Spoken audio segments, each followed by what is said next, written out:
buenas tardes, queridos amigos de Medicina de Cuerpo y Alma. Y aquí, como todos los domingos, en otra entrega más, aquí en Cinevisión, de 2 a 3 de la tarde. Buenas tardes, doctora. ¿Cómo está usted? Hola, doctor. Muy buenas tardes. Muy bien. Y hoy tenemos, como de costumbre, una entrevista muy interesante.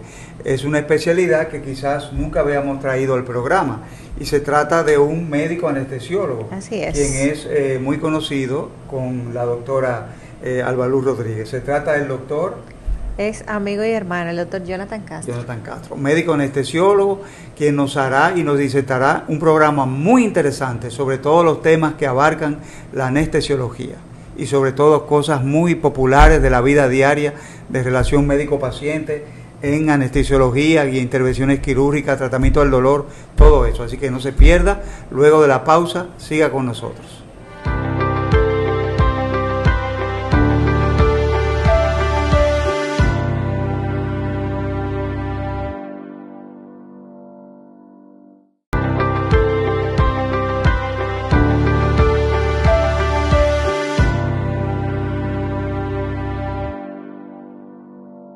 Buenas tardes, y siguiendo con el contenido de nuestro programa de hoy, tal como habíamos dicho al inicio del programa, tenemos hoy un invitado muy interesante. Creo que es el primer anestesiólogo que hemos invitado al programa. Se trata del doctor Jonathan Castro, médico anestesiólogo de muchos años de experiencia, quien nos va a disertar sobre todos los temas que abarca la anestesiología. Doctor, muchas gracias por haber aceptado nuestra invitación. Bienvenido a nuestro programa, espero que vuelva. Pero le vamos a comenzar con la primera pregunta. ¿Qué es la anestesiología? ¿De qué se encarga la anestesiología? Porque la idea que tenemos es que es el señor que está ahí detrás del enfermo, que van a operar, que lo duerme, que le quita el dolor, que le vigila cualquier complicación. Pero ¿qué es en realidad? ¿Cuáles son los límites de la anestesiología como tal? Bien, muy buenas tardes y realmente muy agradecido que me hayan invitado a este programa. Realmente sabe que el anestesiólogo es el profesional médico que se encarga no solo de la administración de la anestesia como tal, sino del cuidado perioperatorio del paciente, es decir, en todo el transcurso quirúrgico se encarga de mantener los constantes vitales, es decir, los signos vitales de manera adecuada y que el paciente pueda también tener un plano para que el cirujano pueda operar de manera oportuna sin que el paciente sienta dolor. Y ya no nos limitamos al perioperatorio, es decir, el transcurso de la cirugía, sino también el cuidado postoperatorio y más en materia de dolor, en el cual nos garantizamos de que el paciente no sienta dolor en el postquirúrgico y nuestras acciones deben ir encaminadas a eso.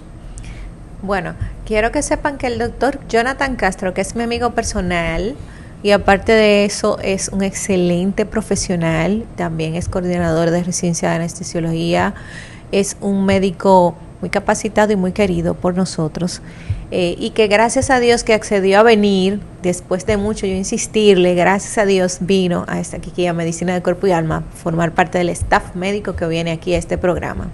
Doctor, existe en la población un miedo increíble cuando se habla de anestesia. ¿Por qué la gente tiene miedo al anestesiólogo? Mira, tú sabes que el anestesiólogo es el profesional que menos se conocía en un equipo quirúrgico. La gente tiene contacto con el cirujano varias veces antes de llegar a la cirugía.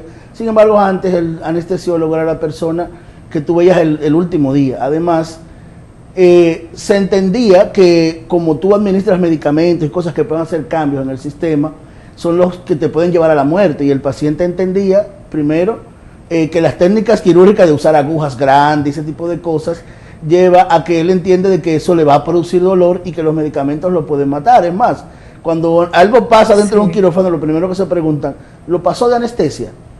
La gente pregunta eso y la gente no se pasa de anestesia, uno usa dosis claro, de acuerdo al kilogramo de peso del paciente. Por lo tanto, esas informaciones que se fueron transmitiendo y que a mí me dolió y que esto, y al tú no conocer al especialista antes, llevaban entonces a que la gente tenga un pavor terrible, porque la gente lo que transmitía era que me dieron trepullones, que me dolió esto, que me pusieron con la cabeza para abajo, que me doblaron la espalda, que me dieron... Entonces esas cosas llevaron al miedo del paciente, y también accidentes que pudieron haber pasado dentro del quirófano, que a veces no eran culpa del anestesiólogo, pero el cirujano salía y decía, se pasó de anestesia, y corría. Entonces, todo ese mito, y como el anestesiólogo no era conocido, entonces él no daba su versión de los hechos. Y por lo tanto se fue multiplicando esa información y la gente llega con ese miedo, o que me pasen de anestesia o que me puyen mucho. La gente le tiene terror. ¿Usted en su experiencia se ha encontrado con algún paciente en pánico antes de entrar a una cirugía? Sí, claro, es lo más común, un paciente que tú lo ves que está frío, está nervioso, está tembloroso, y él te lo dice. Él muchas veces no sabe, tiene un procedimiento grande e importante que tal vez debe preocuparse más por si el cirujano sabe operar o no. Sin embargo, él está preocupado de cómo le van a poner anestesia, porque él está confiado de que su cirujano lo va a operar bien, aunque él no le conozca. Ajá. Sin embargo, al anestesiólogo, él tiene esa preocupación y llega y tú lo ves muy, muy friolento, y cuando tú hablas con él, te sientas, entonces esas tensiones bajan y se hace más fácil. Y es lo que ha venido a facilitar cómo el anestesiólogo se ha dejado ver y ha visto la parte de la relación médico-paciente, la ha desarrollado, y eso nos ha dado mucho que ganar con respecto a ese miedo que los pacientes no tenían y ese pavor que llegaban antes a cirugía. Usted dijo una cosa muy importante de la anestesia, y es que el anestesiólogo ahora también, el paciente conocía al anestesiólogo el día de la cirugía. Hola, ¿cómo tal? Yo soy fulano de tal, su médico anestesiólogo, pero ahora no. Ahora el anestesiólogo se ocupa del cuidado preanestésico, perianestesiológico o intraoperatorio, y el posoperatorio. Por ejemplo, el preanestésico es una consulta que tiene el paciente antes de la cirugía con el anestesiólogo. El anestesiólogo conoce, le habla del tipo de anestesia, de lo que se le va a hacer. El post, que es, por ejemplo, cuando dejan un catéter peridural para el control del dolor después de la cirugía o de cualquier otra complicación. ¿Qué otros aspectos así tiene el anestesiólogo antes, durante y después de la cirugía? ¿Nos puede abundar un poco sobre ese tema? Claro, mire, definitivamente la consulta preanestésica vino a hacer un cambio en lo que somos los anestesiólogos, porque como usted decía, no era solamente que lo conocían el mismo día, es que muchas veces tú con tu mascarilla puesta y tu gorrito, el paciente ni sabía bien la cara de quién le dio la anestesia, y tú le preguntabas, todavía tú le preguntas el nombre y muchos no saben cuál es el nombre del anestesiólogo. Pero sin embargo ahora, primero, el hacer el cuidado antes, es decir, nosotros estamos encargados de hacer una consulta, evaluar toda la analítica del paciente, de ver sus enfermedades concomitantes con la cirugía, el cual podrían intervenir con la anestesia. Entonces, allí yo voy a ver paso a paso un examen físico de mi paciente. Vamos a sentarnos a hacer esa relación, a que él me haga todas las preguntas necesarias, que ahí él me pregunta, mire, ¿cómo me van a hacer? ¿Me van a apoyar? ¿No me van a apoyar? Y es verdad que la aguja es grande y esto. Entonces uno comienza a aclararle todos esos mitos y todos esos miedos, y ya esa relación, inmediatamente él va bajando esa guardia y llega mejor al quirófano. Otra cosa es que yo veo sus analíticas, veo sus enfermedades y sus medicamentos. Entonces yo hago una relación de las técnicas que tengo que utilizar, qué medicamentos me conviene utilizar, y eso hace que yo disminuya los riesgos que pueden pasar en el transoperatorio, porque yo la idea es que él vaya lo más óptimo posible dentro de su esfera como tal, y eso puede lograr de que entonces se disminuya las muertes, los daños intraoperatorios que podrían haber sucedido en el pasado con los anestesiólogos. Sin embargo, ya eso es mínimo, porque ahora tratamos de que el paciente se adecue a ciertas normas nacionales e internacionales, en el cual lo que buscamos es eso, mejorar cada día la calidad del paciente. Doctor, hay se conmemoró el 16 de octubre el Día Mundial del Anestesiólogo, dando pues a denotar que ese día en todas las partes del mundo se llama el Día del Anestesiólogo. La anestesiología siempre fue como muy subestimada, como que ese médico no era muy sonado, pero sin embargo la anestesia la comenzó un odontólogo. ¿Usted podría hablar un poquito de cómo ha evolucionado en el tiempo la anestesiología? Porque antes, inclusive hay películas en donde se le daba alcohol a la gente para un proceso de, por ejemplo, de extirpación de un diente o de cirugías, e inclusive se utilizaban golpes en la cabeza para marear a los pacientes para poder entonces ejecutar un procedimiento. ¿Cómo nació esta especialidad médica, que es sumamente interesante la historia de cómo nace la anestesiología en el mundo?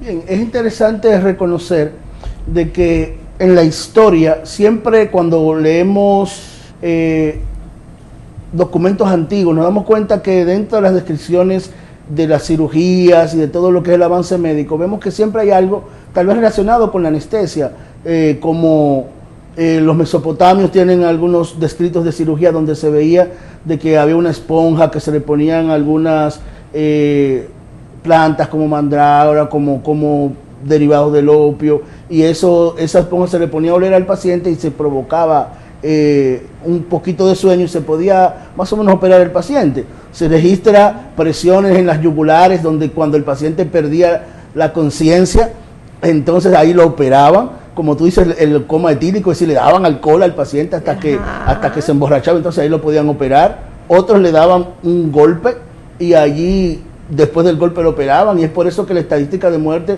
de un procedimiento quirúrgico era de cada 3 se morían 2 en esos tiempos, definitivamente.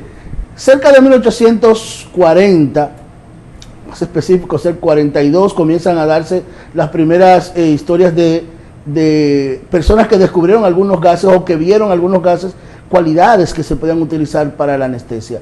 Uno de ellos es Crawford Long, que en 1942 él diseña o ve directamente un gas y ve que pudo haber sido bueno para la anestesia, porque vio que unos jóvenes lo utilizaron, se dieron un golpe y no le pasó nada. Y él comenzó a utilizarlo en su práctica privada, era médico, y él comenzó a utilizarlo para extraer algunos quistes y cosas, pero él no fue de esa gente que le gustaba la popularidad, por lo tanto él se quedó con ese descubrimiento en su casa y no hizo nada.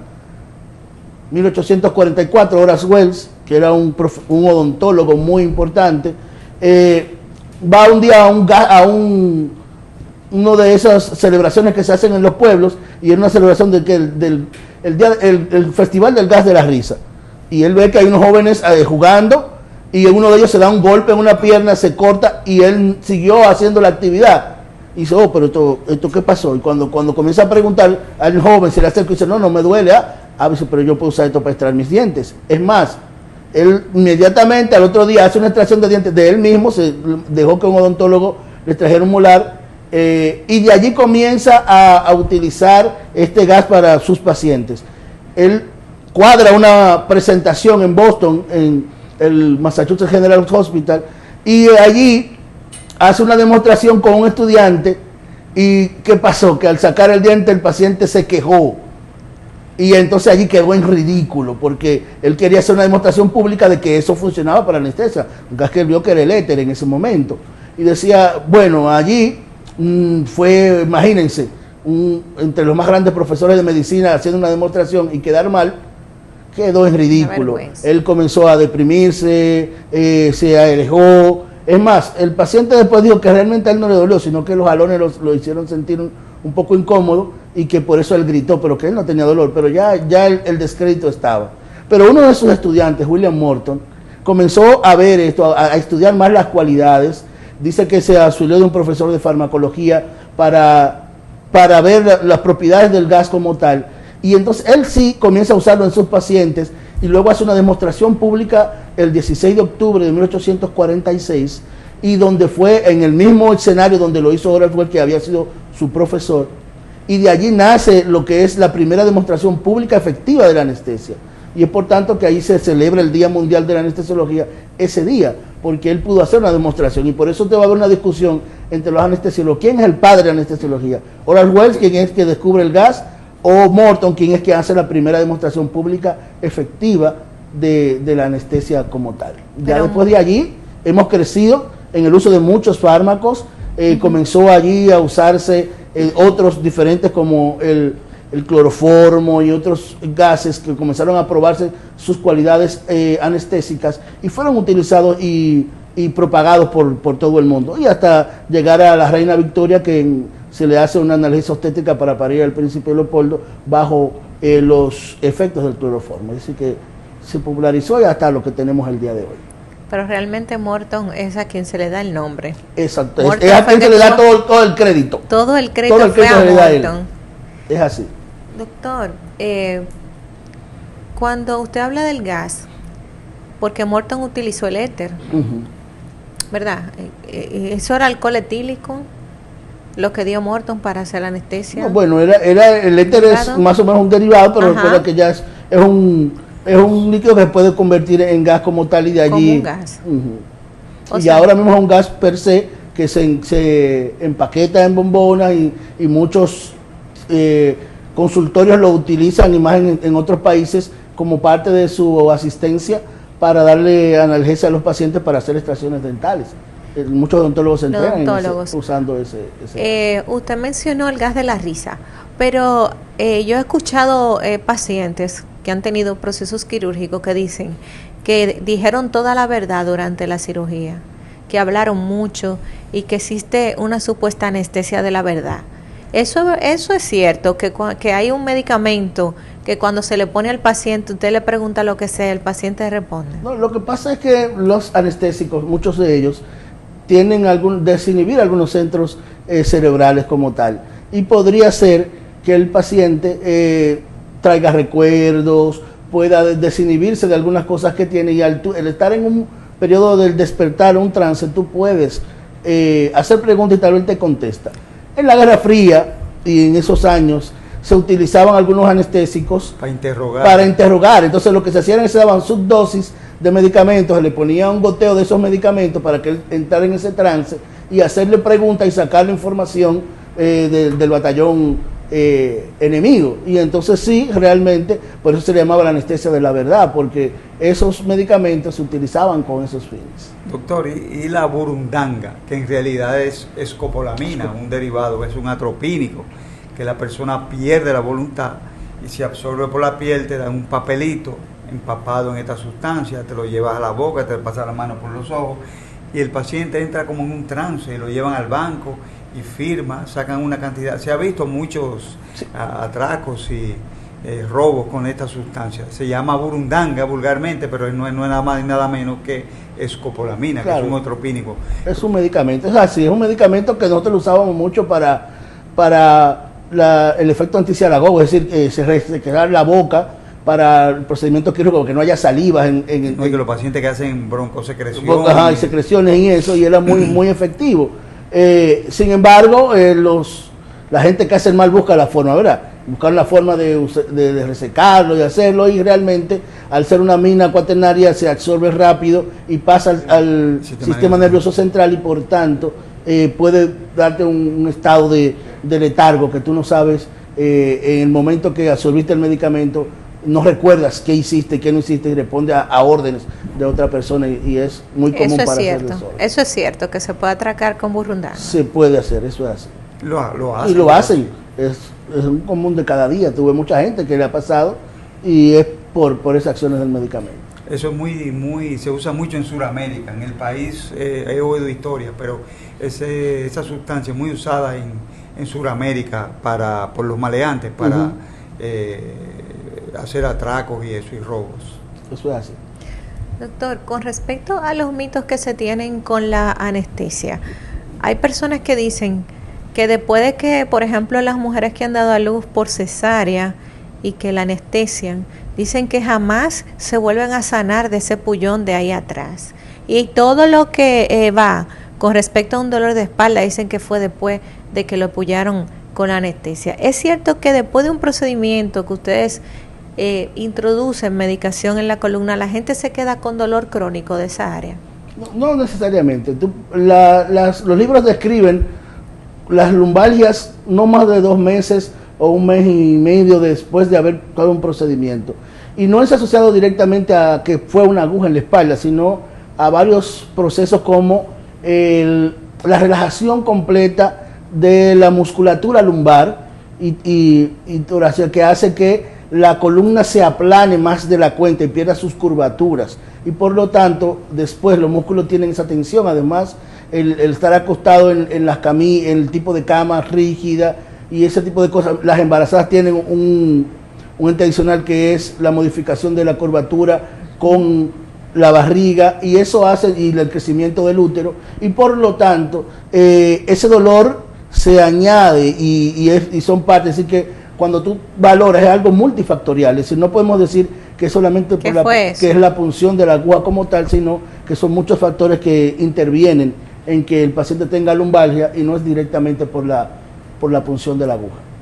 Bueno, es importante aclarar todo eso porque la gente realmente, el pueblo dominicano en general, esos tipos de mitos son los que son causantes muchas veces del miedo y del someterse a un procedimiento quirúrgico, porque tienen miedo hasta de que le duela la columna después de la cirugía.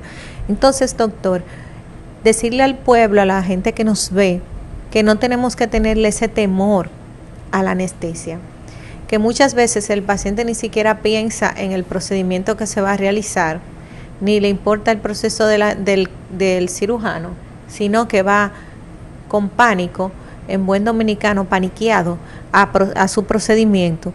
Y bien nos dice el doctor que un paciente bien evaluado previo a su cirugía tiene una disminución muy notoria de los riesgos que produce la anestesia. Eso es así, y más en el crecimiento de la tecnología. Gracias a Dios, la tecnología va muy avanzada en medicina y eso se ha sumado a la anestesia. Si la monitorización que hoy existe para que un paciente tener controlados los signos vitales es grandísima. Es decir, nosotros ahora no podemos tener medición no solo de la frecuencia cardíaca, de la presión arterial, de la saturación de oxígeno, ahora medimos la capnografía, es decir, qué cantidad de CO2, es decir, la calidad de tu ventilación, podemos medir la profundidad anestésica con aparatos que te dicen si está bien dormido o no está bien dormido el paciente. Es más, tenemos monitores de nocicepción, es decir, que miden el dolor y te pueden decir si el paciente en el transquirúrgico está teniendo dolor o no. Entonces eso nos hace tener ahora una anestesia más segura, además de los medicamentos ahora que son más variados, con menos efectos secundarios y que podemos abarcar diferentes formas. Es decir, además del trato postquirúrgico que le damos ahora a los pacientes, ahora el manejo del dolor está muy avanzado. Tenemos muchos dispositivos para manejar dolor en los pacientes en el postquirúrgico y en otro tipo de dolores que nos hacen tener a un paciente más seguro de ahora en adelante. Y por eso ahora tú comparar una complicación anestésica, pues tú podías decir que es el del 0.1, 0.2 por cada 100.000 habitantes y hasta 1 por cada 200.000 habitantes. Es decir, que tú tienes un rango seguro. Más fácil cae un avión que haya un evento en el transquirúrgico por anestesia. Puede que no digo que no lo haya, pero que es que el profesional está capacitado para que cualquier cosa que se presente durante el procedimiento también resolverla. Eso es así. Bien sabemos que la anestesiología es una especialidad médica y que, claro, no todo es color de rosa, cualquier cosa puede pasar, pero el anestesiólogo está preparado totalmente para enfrentar cualquier complicación de su área que venga durante el procedimiento quirúrgico. Con relación a la residencia, doctor de anestesiología, ¿en cuántos hospitales aquí en Santo Domingo se da esta residencia y cuánto dura?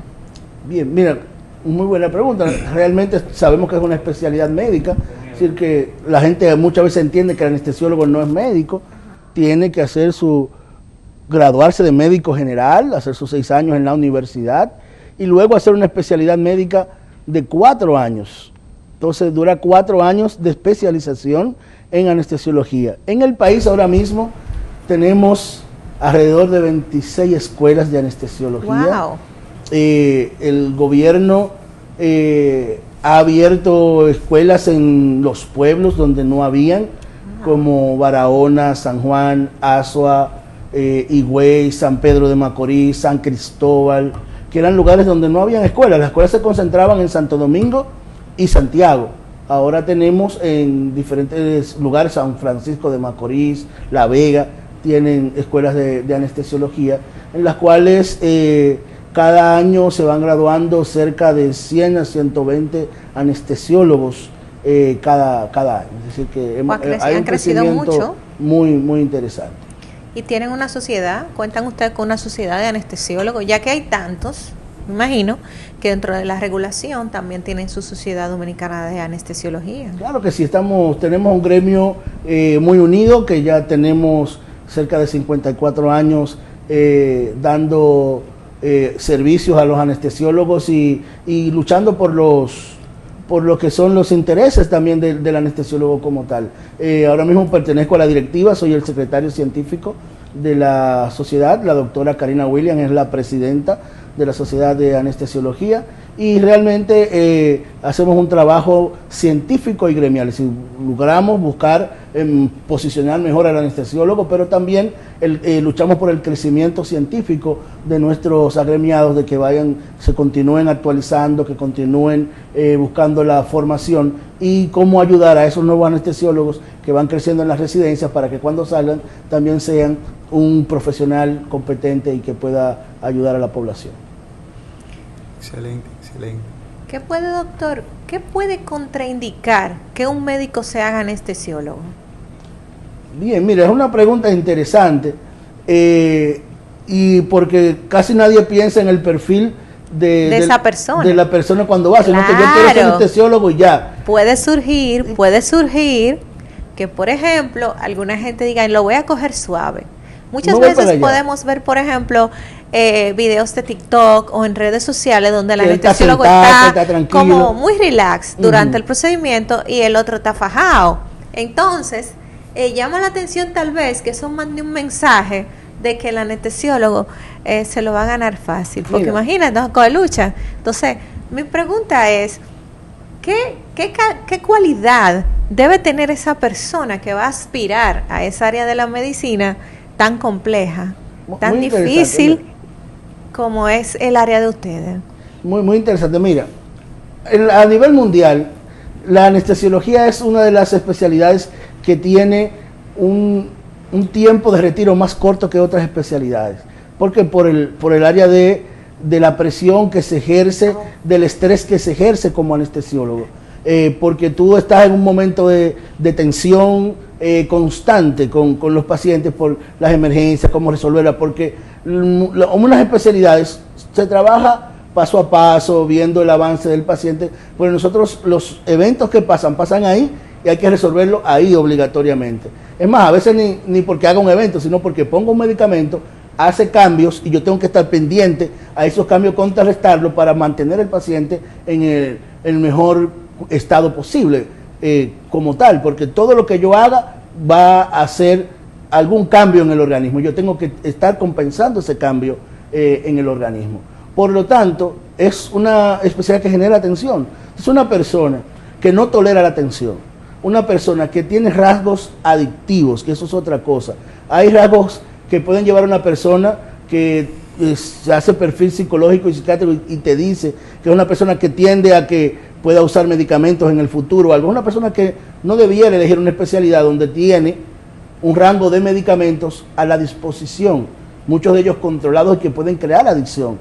Y es algo que hay que tenerlo en cuenta cuando vas a elegir. Si tú mismo sabes que no toleras la tensión, de que no toleras la presión como tal, esta no es una especialidad que sea la mejor para ti. Y más si tienes historial de psiquiátrico, de enfermedades psiquiátricas, o que tienes un historial de que tú, algún familiar o tú tengas algún uso de medicamentos en el pasado, es importante de que te detengas porque es una especialidad que podría exacerbar esos síntomas en ti y entonces no sería bueno ni para ti ni para los pacientes.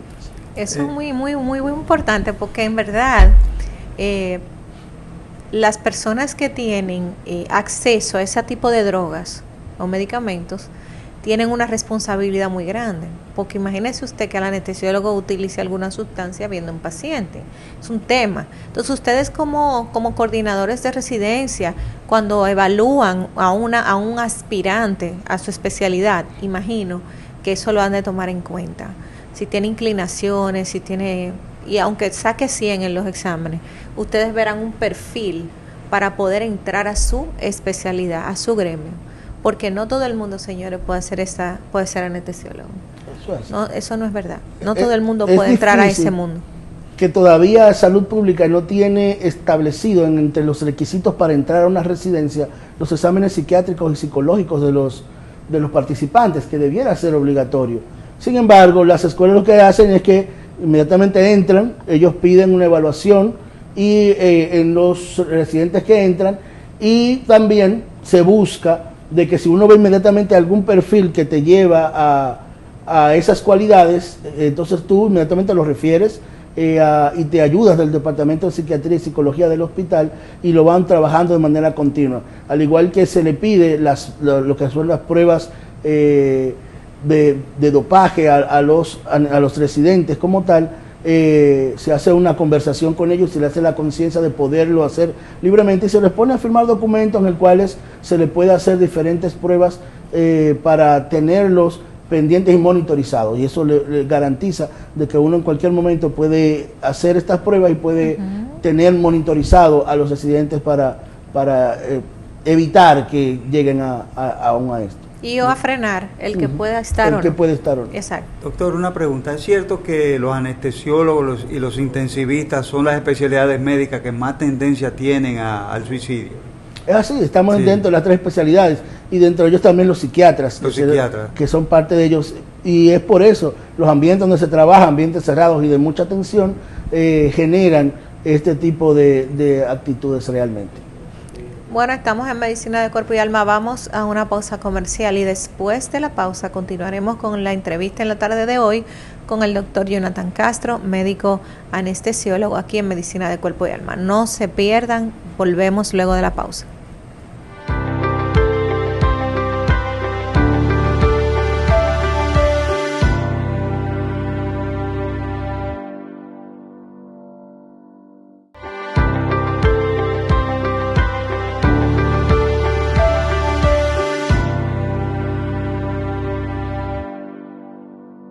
Seguimos aquí en Medicina de Cuerpo y Alma y en la tarde de hoy estamos conversando con el doctor Jonathan Castro, el cual es médico anestesiólogo, amigo muy querido de nosotros, y que estamos disertando diferentes tópicos sobre la anestesia, tanto en general como aquí en la República Dominicana.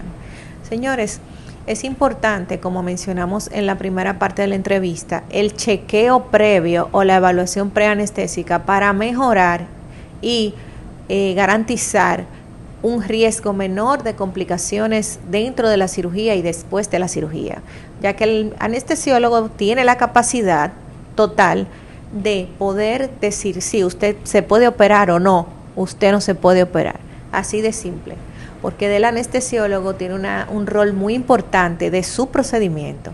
Doctor, cuando una persona va al chequeo preanestésico, ¿qué cosa debe de decir? O sea, ¿cuáles no debe de obviar en las preguntas que se le realizan para su procedimiento? Bien, es importante esa pregunta. Sabes que la consulta preanestésica uno lo divide en 3 partes, es decir, la parte que es el interrogatorio, la parte del examen físico y la parte del firmar el consentimiento médico legal de que tú me das permiso y que tú sabes los riesgos que van a suceder en la anestesia. Y yo tengo que hablarte de los riesgos de acuerdo a las cosas que encuentre en tu evaluación. Por lo tanto, cuando yo te hago preguntas, es importante que me respondas con la verdad.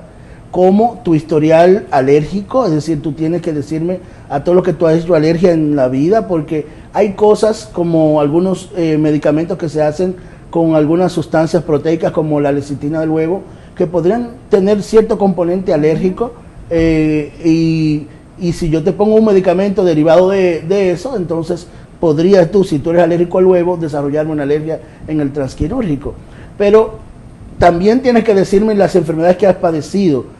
Muchos de nosotros padecemos de enfermedades en la niñez, como yo convulsionaba, yo me apretaba, pero yo tengo 10, 15 años que no lo hago. Una cosa es que ya tú no lo hagas o que ya tengas mucho sin una crisis, pero se te considera siempre como que padeces esa enfermedad. Entonces ya dependiendo, ya yo conociendo eso, sé que tú tienes un componente asmático y que tengo que cuidar medicamentos que puedan exacerbar la crisis, porque este periodo de ansiedad que se produce puede exacerbar una crisis asmática. Medicamentos que yo utilizo pueden exacerbar o desatar una crisis asmática, y por lo tanto, si yo tengo otro historial, pues entonces yo voy a limitarme a usar medicamentos que puedan hacer eso.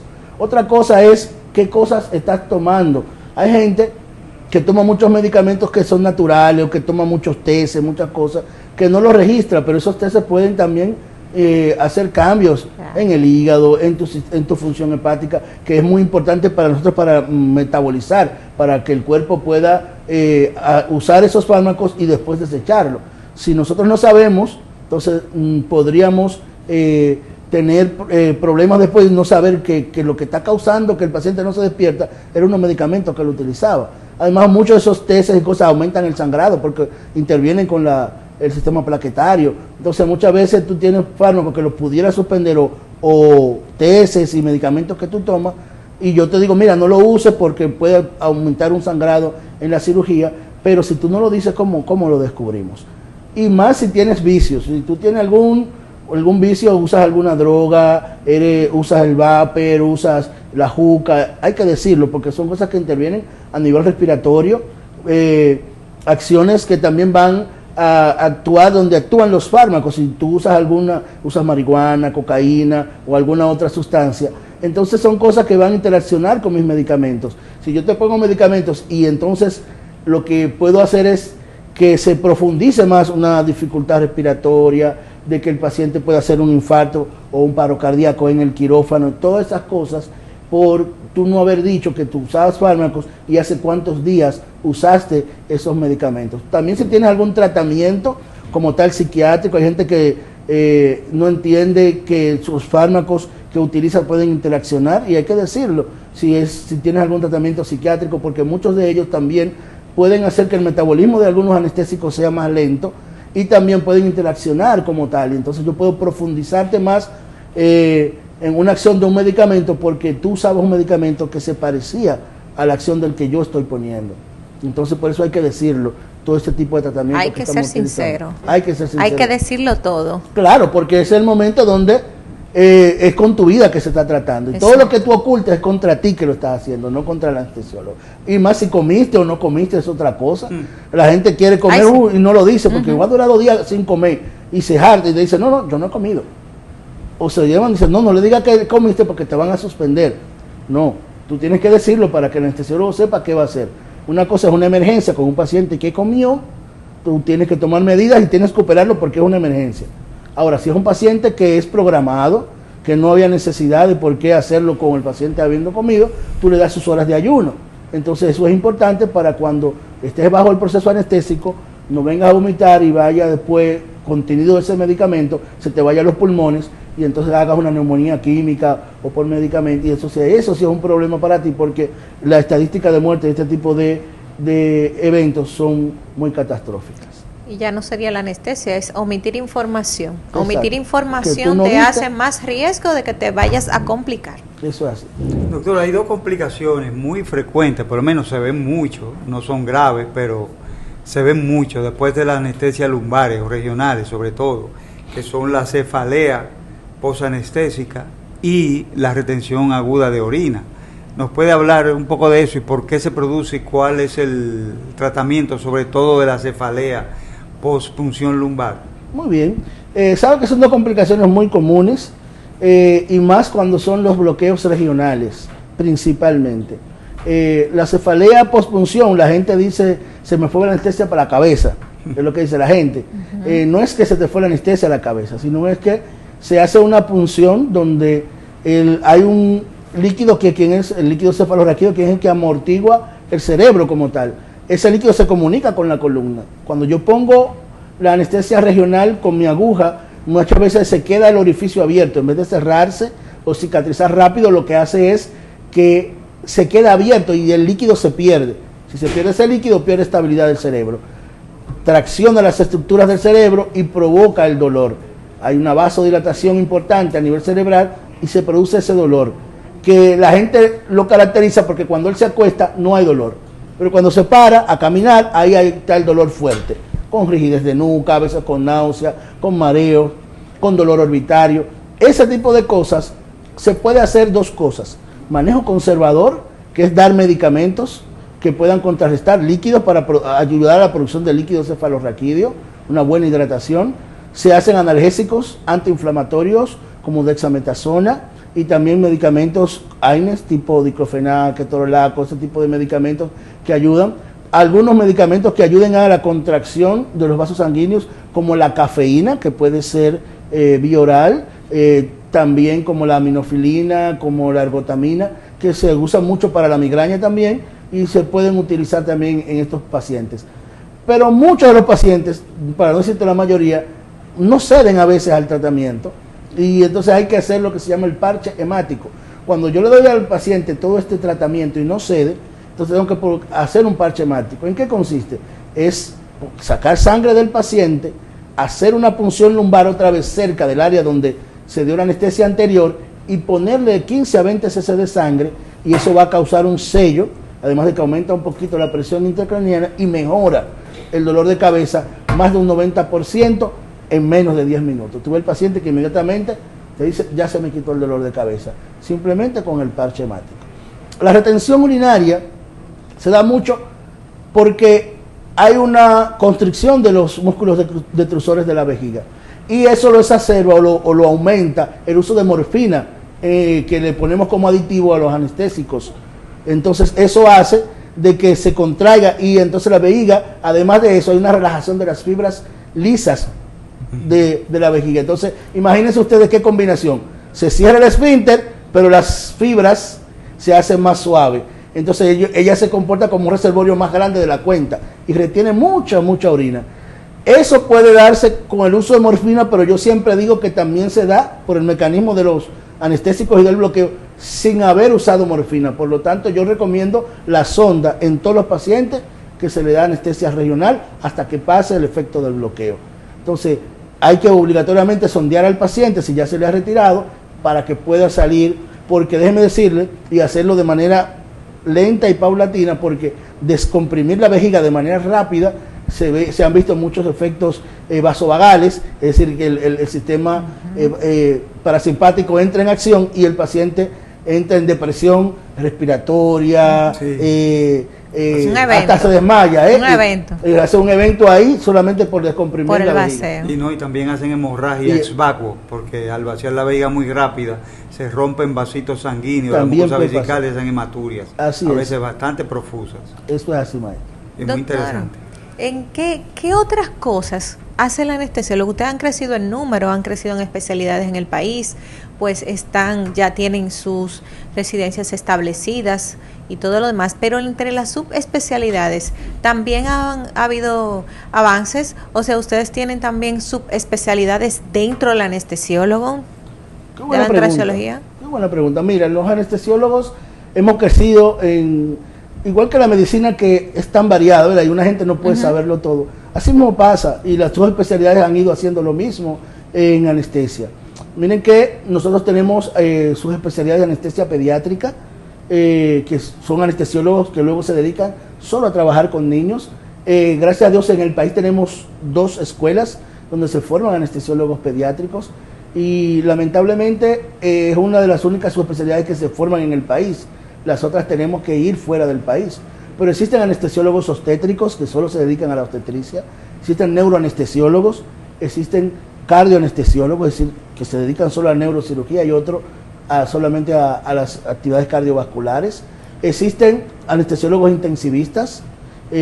Las escuelas de intensivo del país, algunas permiten que los anestesiólogos puedan concursar para ellas. También tenemos anestesiólogos que trabajan en intervencionismo del dolor, si van a trabajar con el dolor crónico, van a ayudar a esos pacientes, no solo con medicación, sino también muchas veces con procedimientos que van a mejorar el manejo de ese dolor crónico. Es decir, que estamos creciendo en diferentes aspectos. Hay terapistas respiratorios como tal, expertos en vía aérea, expertos en ventilación mecánica, así que son subespecialidades que han ido creciendo y se han ido forjando a nivel mundial, y que deben también tomar auge en el país para seguir abriendo escuelas en ese sentido. No tanto ya escuelas de anestesiólogos generales, sino de sus especialidades, para que nuestros pacientes puedan también tener el beneficio de tener personas especializadas en áreas específicas. Y en situaciones específicas, como los pacientes que son de difícil intubación, pacientes que tienen obesidad, pacientes que tienen cuello corto, que muchas veces hay que aliarse de gente especializada en manejo de estas vías en estos tipos de pacientes. Doctor, una pregunta importante, y es con respecto a las cirugías, y específicamente a las cirugías plásticas. Muchas veces hay personas que dicen, yo me voy a hacer todo porque yo no me voy a anestesiar 2 veces. Que el doctor me haga la barriga, que me haga los senos, que me haga los glúteos, que me quite la grasa de los brazos, y se someten a múltiples procedimientos, justamente a veces corriendo la anestesia, más que otra cosa. Esos procedimientos que son tantas horas sometidos a anestesia, hacen que el paciente, ¿cuál sería su recomendación realmente? ¿Importa el tiempo en quirófano? ¿Importa el tiempo que usted esté sometido a la anestesia? ¿Es importante eso? ¿Aumenta el riesgo que usted tenga una complicación en hacerse tantas cosas juntas? Porque realmente hay personas que se hacen hasta 5 procedimientos en un solo día, y justamente corriéndole al quirófano, a la anestesia, que se someten a que a mí no me importa lo que me duela mañana, no me importa si me duele el seno, si me duele el glúteo, si me duele la espalda, sino que no me meto de nuevo a un quirófano. Sí, es una práctica y que muchos médicos lamentablemente la propagaron y crearon esto también por el asunto económico, sin pensar en lo fisiológico del paciente. Definitivamente no es recomendable hacerse muchos procedimientos ni durar muchas horas en quirófano. Cada hora que yo duro en el quirófano estoy utilizando medicamentos, estoy alterando la función normal del organismo, por lo tanto es deleterio al paciente. No es agua que le estamos dando al paciente, y hasta el agua en exceso hace daño, ¿verdad? Entonces hay que tener cuidado con el asunto de las horas en quirófano, es decir, a menos que amerite obligatorio una cirugía larga, pero sabemos que la sobrevida y las complicaciones pueden venir más mientras más horas duramos en el quirófano. Los múltiples procedimientos, y principalmente los procedimientos de cirugía plástica en el cual se están extrayendo grasas, se están cortando ciertas partes, es importante reconocer que junto con eso se va sangre. Por lo tanto, no se crea que es solamente la grasita. Si fuera la grasita, todo estuviera bien, ¿verdad? Pero no, tú estás también sacando sangre, y por lo tanto eso está alterando tu volemia, es decir, tu cantidad de sangre que te queda en el organismo. Llega un momento que eso puede ser dañino a tu organismo, porque la sangre que te queda no es suficiente para que el corazón bombee adecuadamente y para que haga su función. Por lo tanto, después vienen ahí las complicaciones, los infartos y las muertes transquirúrgicas, porque se alteró demasiado la volemia del paciente. Además que la reacción inflamatoria que se produce en múltiples procedimientos agresiva, y eso también va a llevar a una liberación de ciertas sustancias en el organismo que pueden ser después dañinos en el postquirúrgico y pueden llevarte a tromboembolismo por la cantidad de horas que duraste acostado en la camilla, también producir sustancias que después puedan llegar a impulsar un infarto en los pacientes. Entonces es importante hacerse el mínimo procedimiento posible y para que se dure el menos tiempo posible. Doctor, ha estado sobre el tapete en las últimas semanas o meses, incluso se hizo programas de televisión sobre eso. Me refiero al fentanilo, que se habría llegado a la República Dominicana para uso recreacional, pero es una sustancia que se usa en anestesiología. ¿Nos puede describir qué es el famoso fentanilo y para qué se usa en la anestesiología? Miren, el fentanilo es un medicamento derivado de la morfina, se describe que es 100 veces más potente que la morfina, de una acción más corta. Es un medicamento que nosotros utilizamos para mantener el control del dolor transquirúrgico principalmente en los pacientes, porque su acción es de 30 minutos más o menos, 25 a 30 minutos. Es un medicamento de mucha utilidad y muy bueno para nosotros como especialidad. Ahora bien, es porque somos especialistas entrenados en utilizarlo.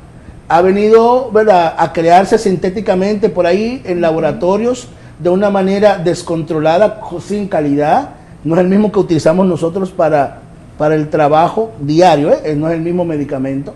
Por lo tanto, es un medicamento que se hace en laboratorios ya contaminado con la forma de utilizarse sin medir las dosis y todo eso, y por lo tanto realmente recreacionalmente lo utilizan y es utilizado de una manera inadecuada, en el cual crea adicción porque es derivado de la morfina como tal, y además puede causar efectos respiratorios, cardiovasculares, que pueden llevar a la muerte a las personas que lo utilizan de manera recreacional.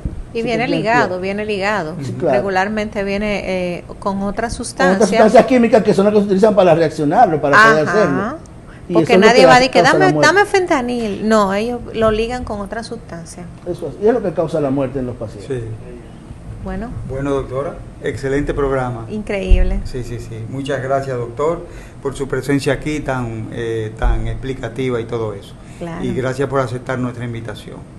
Y a ustedes, queridos amigos, también muchas gracias por estar con nosotros los domingos de 2 a 3, aquí en una entrega más de Medicina de Cuerpo y Alma. Nos puede seguir también en las redes y en YouTube como Medicina de Cuerpo y Alma. Así que siga con nosotros el próximo domingo aquí en Cinevisión de 2 a 3.